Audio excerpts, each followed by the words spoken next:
Hello friends. आज का dictation आनंद मासिक पत्रिका अंक 11 से लिया गया है, जो कि 3 स्पीड 80 शब्द प्रति मिनट, 90 शब्द प्रति मिनट, 100 शब्द प्रति मिनट की गति से डाला जाएगा। इसके अलावा आपको टेलीग्राम की लिंक नीचे डिस्क्रिप्शन बॉक्स में मिल जाएगी। इसके अलावा आपको अनेक प्रकार की प्लेलिस्ट की लिंक भी नीचे डिस्क्रिप्शन बॉक्स में मिल जाएगी, जैसे कि रामधारी गुप्ता खंड 1, रामधारी गुप्ता खंड 2, newspaper dictations, 10 minute non stop dictations, free practice batch dictation, previous year में एग्ज़ाम में बोले गए डिक्टेशन, साथ ही कठिन शब्दों की आउटलाइन वाले शॉर्ट्स भी मिल जाएंगे। और अगर आपको हमारा यह प्रयास पसंद आता है तो वीडियो को लाइक ज़रूर करें, इससे हमारा मनोबल बढ़ता है। तो ज़्यादा समय ना लेते हुए डिक्टेशन स्टार्ट करते हैं 5 सेकंड के बाद।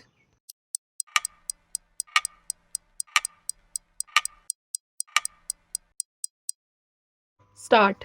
उपाध्यक्ष महोदय, यहाँ मैं इस बात पर जोर देना चाहूँगा कि हमें वे क्षेत्र चुनने चाहिए जिनमें हम राष्ट्रीय और अंतर्राष्ट्रीय स्तर पर सबसे ज़्यादा प्रभावी हो सकते हैं, पर यह चयन बहुत सावधानी से करना होगा। हम कुछ किस्मों की प्रौद्योगिकी का आयात कर सकते हैं ताकि उन्हें और विकसित कर सकें, पर हम बार बार आयात नहीं कर सकते। यह बात महत्वपूर्ण है। औद्योगिक विकास और व्यापार में बाधा पहुंचाने वाली बहुत सी बातों को हमने हटा दिया है। इस कारण से अब भारतीय उद्योगों को देश विदेश से ज़्यादा प्रतिस्पर्धा का सामना करना पड़ रहा है। कुछ क्षेत्रों को छोड़ दें तो प्रौद्योगिकी के चुनाव जैसे विषयों पर निर्णय अब मुख्यतः उद्योगों द्वारा ही लिए जाते हैं। पुराने अनुभवों की वजह से इस बारे में चिंता होती है कि क्या उद्योग प्रौद्योगिकी का अधिक से अधिक आयात करेंगे। अगर हम आयातित प्रौद्योगिकी में लगातार और बड़े पैमाने पर घरेलू औद्योगिकी को शामिल करना नहीं सीखते और अपनी घरेलू प्रतिभा और संसाधनों के आधार पर बड़े पैमाने पर अपनी ही प्रौद्योगिकी तैयार नहीं करते तो हम पीछे रह जाएंगे। अगर आप देश में ही नया कुछ नहीं करते, अगर आप के पास अपना कोई अनुसंधान और विकास कार्यक्रम नहीं है, अगर आपके पास अपनी प्रौद्योगिकी नहीं है, कोई आवश्यक नहीं कि प्रौद्योगिकी 100% आपकी अपनी हो, पर ऐसी हो जिसको आपने सुधारा हो और जिसका भारतीयकरण किया हो, तो आप प्रौद्योगिकी के क्षेत्र में पीछे छूट जाएंगे। आप केवल दूसरों की नकल करते रहेंगे, दूसरों से आयात करते रहेंगे और फिर भी पीछे रहेंगे।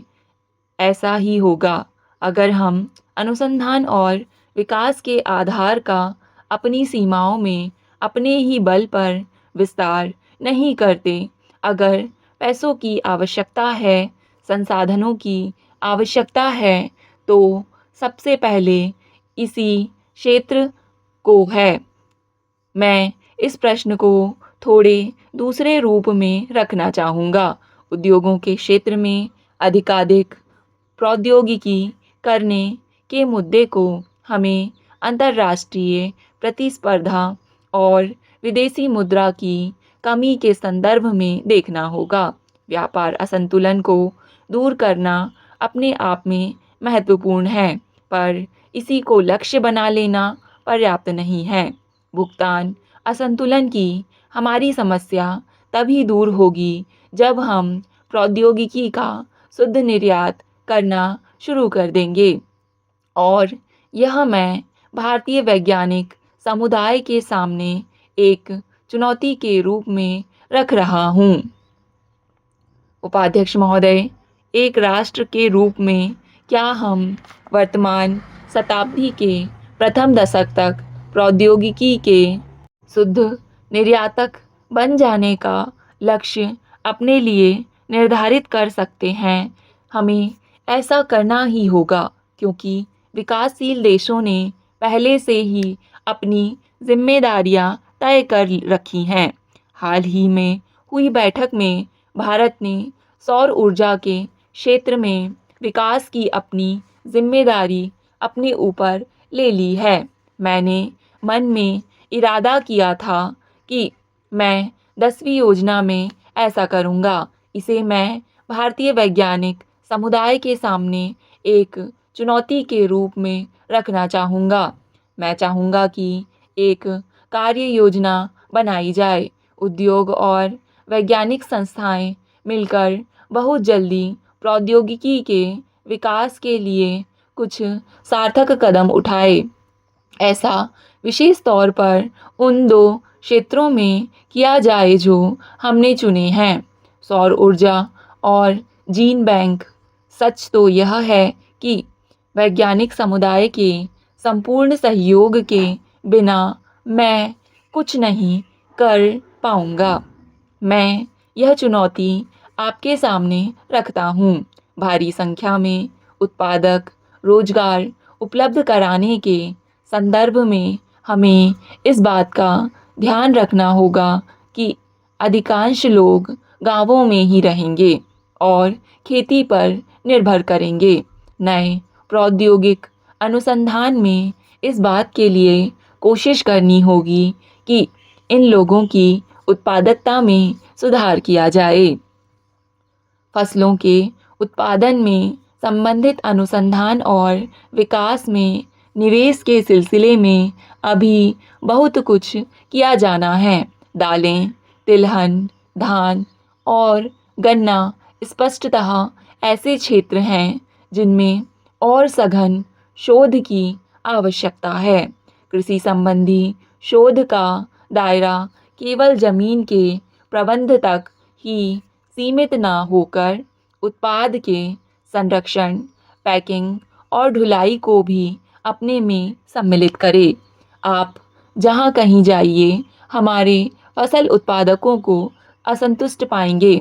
उनका कहना है कि उन्हें अपने उत्पाद की उचित कीमत नहीं मिलती। मौसम समाप्त होने तक सारा उत्पादन का समय भी समाप्त हो जाता है। उन्हें सबसे कम कीमतें मिलती हैं और वे गरीब बने रहते हैं, जबकि दूसरी ओर फल उत्पादन की लागत बढ़ती जा रही है। यह एक पेचीदा स्थिति है। हमने थोड़ा कुछ किया, उस थोड़े कुछ के साथ और कुछ जो करना था सो नहीं किया। हमारे देश का किसान यह लड़ाई लगातार लड़ रहा है और इसमें हमें उसकी लगातार सहायता करनी है। यह बड़ी कठिनाई यह है कि आधुनिक प्रौद्योगिकी और प्रोसेसिंग तकनीकों का रुझान ग्रामीण इलाकों के उत्पाद की ओर है। स्टॉप।